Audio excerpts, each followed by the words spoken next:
هوريكم ازاي تشتروا دومين نيم من جو دادي.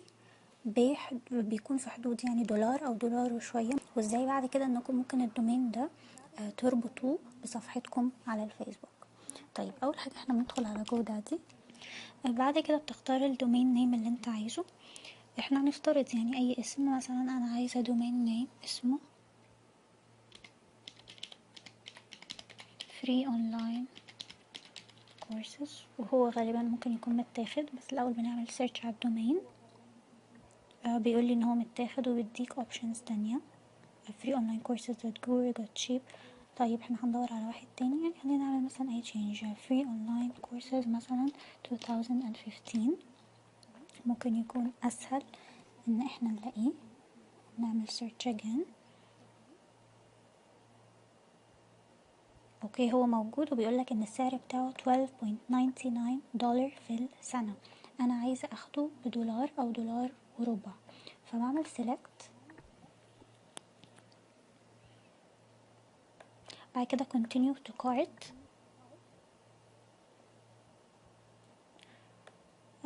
بيقعد يعرض عليك حاجات تانية، بتقوله no thanks. وهوستنج بيقولك عايز هوستنج، عايز تاخد ايميل، الكلام ده كله. بتعمل continue to cart.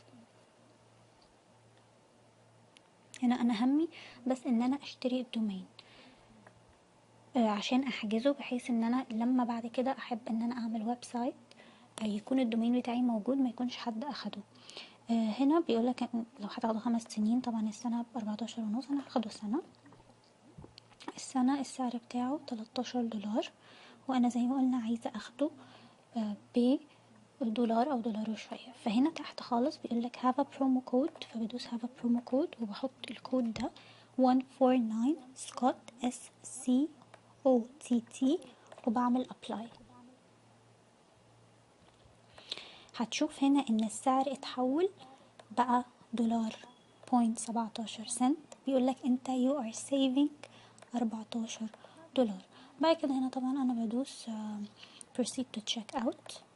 new customer ولا returning customer. لو انت new customer يعني اول مرة بتعمل continue وبتحط البيانات بتاعتك، وطبعا بيبقى طالب منك ان انت تحط البيلينج والبيمنت اللي بس هتدفع عن طريق الفيزا كارد بتاعتك، بتحط الكلام ده. لو returning customer بتحط الرقم بتاعك. انا returning customer فبحط الرقم بتاعي. مجرد ما بعمل sign in بكون انا حاطه من قبل كده المعلومات الفيزا بتاعتي، بعمل يعني pay يعني، وخلاص. وكده بيجيلي ايميل ان انا فعلا اشتريت الدومين ده.